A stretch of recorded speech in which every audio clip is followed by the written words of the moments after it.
Hello, everyone. A warm welcome to the Scandinavian Female Empowerment Summit. Jannik and I are so happy that you are joining us and that you are taking time out of your schedule to give yourself the gift of letting yourself learn and be inspired of these amazing female Scandinavian teachers who will all share their journeys and also provide us with tools on how to manifest our deepest dreams and desires within feminine power and through the hearts. Today, our focus of the interviews is the soul, and with us today is the Norwegian Eva De Cruz, who now lives in LA. Eva was born and raised in Norway but moved to New York to attend the American Academy of Dramatic Arts. 15 years later, she moved to LA. She used to work as an actress and a journalist, but now she works in her amazing universe of her own Aurora Spirit. And now I would like to say, welcome, Eva. How are you? I am great. It's a beautiful day here in LA. It's always beautiful. Beautiful blue skies and warm weather. Yeah, I could imagine. As mentioned, we are in the soul section, and today I like to talk about how we can nurture our spiritual foundation and push our self-made boundaries. For instance, by using beautiful Dreamcatchers created from Eva. And Eva, I have to say that a couple of months ago I didn't know who you were, but suddenly one day I saw your beautiful Dreamcatchers at Instagram. And immediately I want one of those and I start Google you and I just fell in love with this somehow sacred and beautiful universe of both dream catchers and art as well and juries. And to me, it seems like you have been on your own journey, working as an actress to now work with this sacred universe. So maybe you will share your story or your journey. Yes, I moved to New York to go and attend theater school. And after that, I was a part of the school's own theater company. And then I booked TV shows on ABC. I was on daytime TV there for several years, working as an actress. And at one point, I was in this relationship I'd been in for a couple of years that ended not in a very nice way. I was completely betrayed. And what happened after that was that I went on this journey with one of my girlfriends to Arizona. And in Arizona, at the Navajo Nation with the Native Americans, we were invited to partake in this ceremony. It was a fire ceremony.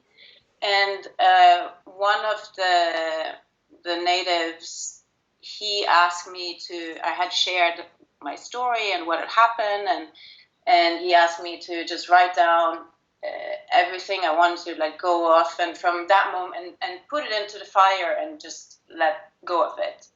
And from that moment forward, just, start with a fresh, clean slate. So I did.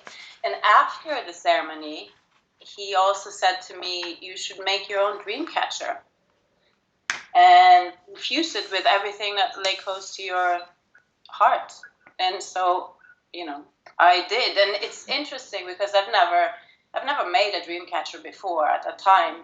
I always loved dream catcher since I was a little girl. I loved the handmade nature of the weaved web and the sacredness of the chosen crystals and feathers used. But when I started making it, it just became something that suited me and my personality. And from there, I had friends and family who saw it and who asked, can you make me one? And it just naturally grew organically into this business where I am today. And I'm not surprised that your friends and family want you to make make them one, because they are really, really, really beautiful. I'm just a bit curious on, you say it came quite natural for you to make those dream catchers, but for me it seems, it looks like it's difficult. Yes, actually it is quite difficult, but it's almost like it feels like when I'm working on the art and the pieces, it's like ingrained in my hands and in my soul. It's as if I've done this for many, many years.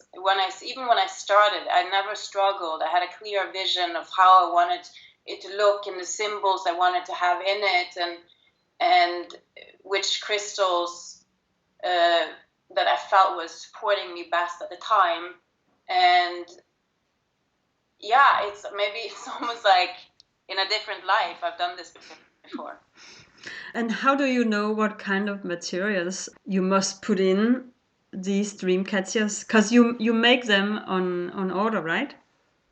Yes, these are all at this point, and from the beginning of, it's all made to order, custom, bespoke pieces.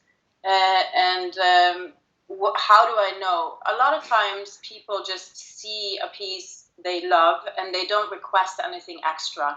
But then I have the opposite. I get emails where, women explain a lot, in particular women, explain a lot about what they're going through, their struggles. Maybe they just got out of a relationship or they're dealing with fertility issues, and, they want to be supported emotionally, or they have some addictions, and there are different crystals for each of these things that, vibrate on that essence. Yeah. So that's what I add to the pieces. And sometimes they also send me,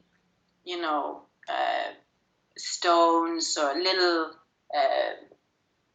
I've had like rings and charms that I've added on that is not necessarily visible for us, when you just look at my pictures, but when they get the piece, it's weaved into the piece, and it's from their, from a grandmother or their maybe a parent that passed away, and I've also had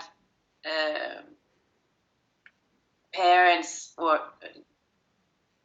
who lost their child, and they've found feathers when they've been out walking, and they've sent me the feathers and asked me to incorporate these feathers that represents their lost child.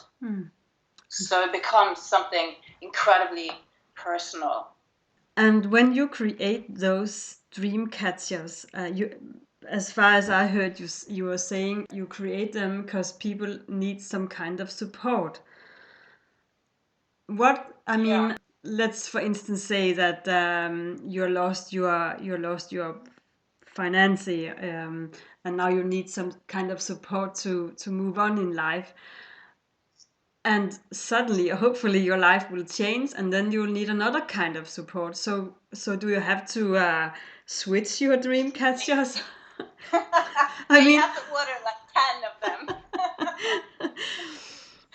No, I think, listen, it's like in anything in life. When you order it, and if in the time you wanted, like I have one client who lost her husband in cancer, and she ordered something that would support her, but also remind her of that time that she actually got through it, and she is strong, and she is loved, and she's supported, and that piece, together with her, because it was a co-creation with her, and her feelings and her visions and her thoughts, was all hand painted feathers, kind of in the ombre color, going into very pink, very light colors, and used a lot of rose quartz, because that's all about love and compassion, and moonstones, which is all the femininity and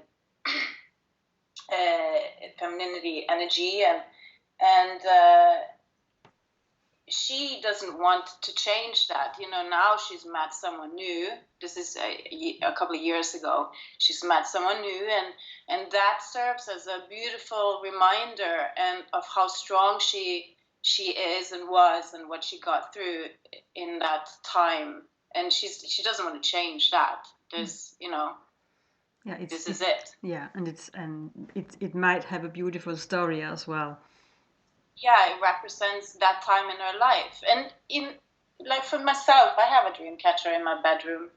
You know, I'm lucky because I'm actually the creator behind it, so I can easily change it myself. And so I have added on some pieces along the way that I feel supports me a little bit more, you know. Yeah. What I noticed on your Instagram profile is that some of the dream catchers are mostly with the white feather and some of them with black.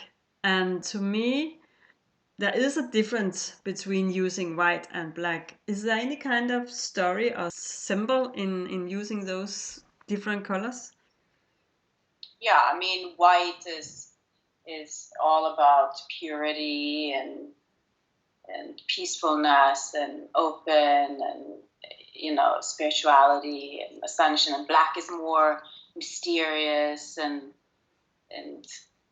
elegant. But usually when people order black or white, they are basing it more on the space they're putting it in than the color itself, if that makes sense. Yeah. It is a little bit, you have the element of the interior design and the decor and also the personality, I see that the people that are a little bit more rock and roll, they tend to end up with black. Yeah, that's funny. I'm a little bit curious about these dream catchers. How can they push our comfortable self-made boundaries, as you mentioned on your Facebook page? Well, because I think sometimes we might limit ourselves in our thinking of what we're capable of doing, or what we think we can accomplish. And the Dreamcatcher is something that is a beautiful and gentle reminder, of all your dreams and visions and intentions that you have set, or what you want to accomplish and offer to the world. And every day you have the opportunity to be facing this dream catcher and see it and be reminded, if you sometimes forget, like what you really are here to do and what you want to do. And so, it's you charge these pieces with everything that lay close to your heart and your soul, and that way, at least for me, it serves as this gentle reminder of what I want to do, even if that changes throughout in life. Yeah. Because sometimes life doesn't exactly work out the way we plan, right? Exactly. So, exactly. yeah. Now you're working with these dream catchers. I know you are also working with, for instance, jewelry. Jewelry, yeah. Yeah. I mean, my main focus is the Dreamcatchers and the Smudge Feathers. But I also do some medicine bags and some jewelry that is all based on crystals, which is a natural red through line in the work and in what I do, and the energy each piece carries with them. Yourself, another person, a space, sacred objects, or just to spread the scent of Palo Santo or sage throughout your home. Well, Eva, I know that you are also working with smudge feathers. Could you please explain what that is? Yeah, so Smudge Feathers is made out of a bird's wing, and I add like several other feathers and sculpt it into like one big feather with a leather handle and crystals on it. And these feathers are used in a smudging ceremony, which is a practice that really dates back countless of centuries.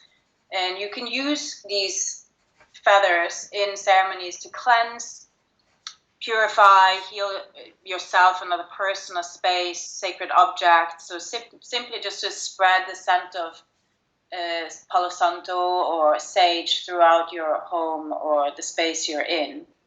And And the way you do that is to use the underside of the feather to wash the smoke over and around in the area with the person that you want to remove any stagnant energy in. So basically, if you're feeling stuck or negative or sluggish, or you have some energy that needs to be moved around, you use this. Okay, so you use it to somehow... And the sage, basically the sage, whether it's your home, your office, or any physical space, there is energy, and sometimes we just need to,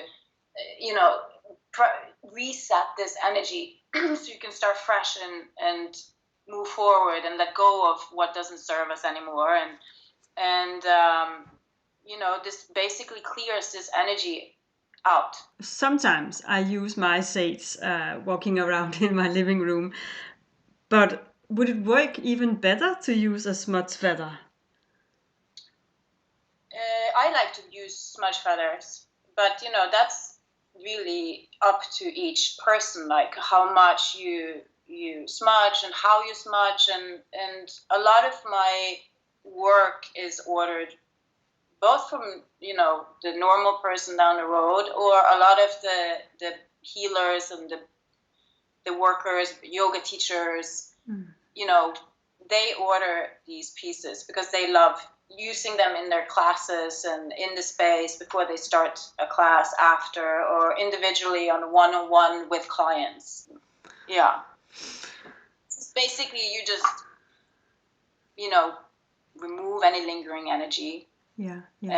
And you prepare the space for ceremony, and you clean your house, and you're just welcoming the great spirits and angels or ancestors or whatever it is that you believe in. You welcome all this new good energy into your life. Sounds beautiful. Eva, if we are not able to get one of your dream catchers, or if we don't think that working with smudge feathers, what else can we do to notice our soul and work with those boundaries? Well, I think whether you choose to have a smudge feather or a dream catcher, no matter what, I think one of the things that is really important that we all have is a home, and we can create that home to be something sacred. I, for one, look at my home as my altar. I have several small altars around the house that really, they ground me and they uplift my energy. And when I look at them, I feel good. But I think in the home you can always create this one space that you have something that is meaningful to you in that space, whether it's like something that has been gifted to you from a parent or a grandparent, or maybe it's like a crystal or a stone you found on the beach on that one vacation and it means something to you, or you have fresh flowers every week in that space, and maybe a candle, and just small things, maybe a feather you found on a hike. Just create a sacred space, because ultimately home is where we are nourished. We recharge at home. That's where our cocoon is. We're being held before we can go back out into the world again and face everything we need to face. That's true. And if you are in the beginning of your spiritual journey and would love to work with altars in your home, making these sacred spaces, I remember when I started doing this, I was so confused about what to choose, which crystals, which flowers, and which, do you have any good advice? Are there any materials that have more power or influence than anything else?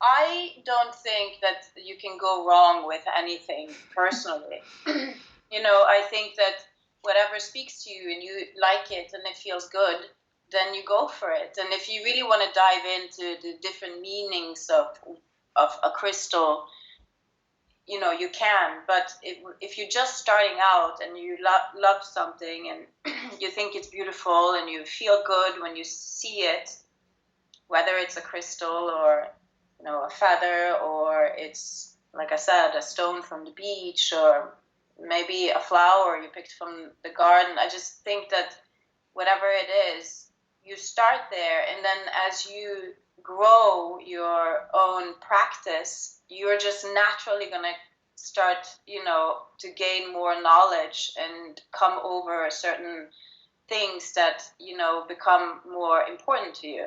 Like, it needs to be more specific, And I think the idea of making this sacred space in your home is very beautiful, and taking the advice of just using what you like, what you love, and don't stress yourself not knowing what kind of crystals or feather, or just be gentle to yourself. Yes, It's a very good advice. I absolutely agree. Be gentle, and I think you just said it. Don't stress so much over it. I remember I started actually making beautiful altars when I was a child, not knowing that's what I was doing. And I had, like, I remember I had some shells from the beach, a stone. I had a little poem that I had written, I'd seen somewhere, and I'd written down on a piece of paper that was laying on the table. And still to this day, I have the same thing, but now it's, of course, it's evolved, and now it's more ritual around it. But back then, that's how it started. But pretty much that was my altar. Yeah, and if you want to clean your room or your environment and you don't have the sats, what else can we use? Well, I think clean your room and clean your environment. What else can you use? I mean, I think, air it out. Always. Get the sun in, or if you can keep sunlight, moonlight, all these things, fresh flowers. It's basically nature, like, get a little bit of the nature in, because I think nature, whatever it is, whether it's a plant or a flower or a stone, a crystal, whatever you find, a feather, it brings in this energy and vibrance that is good for us. It's nurturing. Yeah, thank you. Just to sum it up, if we want to work with this kind of spirituality, try make those beautiful sacred altars in your home, and also be aware of clean the room for bad energy. And you don't necessarily need sage. You can always use whatever you find in the nature, because that's where the power is, I guess. Yeah, the power is just, like, ultimately at the end of the day, no matter what you have, the power is in the intention we put into it. Yeah. Right? And so whatever it is that we feel and we say and we're letting go of, and that we're done with, or we welcome in something new, it's all in the intention of where we want it to be. Yeah. So actually, we don't need anything as long as we are aware of our intention. No, you don't actually. You just need to have the right intention. But all these other elements enhance the ritual aspect of it, and just feels, at least for me, we're all different human beings, thank God. So we're different in these ways, but it enhances these feelings, and serves as gentle reminders, and also I love the beauty of them. Exactly. And it is, now I'm saying it once again, but I really think it is an amazing, beautiful, sacred universe you have created. And I do encourage everybody to take a look at your Instagram profile, and hopefully we will be able to get one of your Dreamcatchers as well. Eva, I would like to say thank you for joining us in this summit. It was nice talking to you. Thank you. And hopefully I will manage to get one of your dream catchers. I also would like to thank you who were listening. And please remember that you have access to the day's videos for 24 hours. But if you don't have the time to watch it, or if you want to see it or watch it once again, you can get full access to all the materials for 6 months. Please visit our website to get more information. And then, one more time, Eva, thank you so much for being a part of this. And Thank you. Thank you.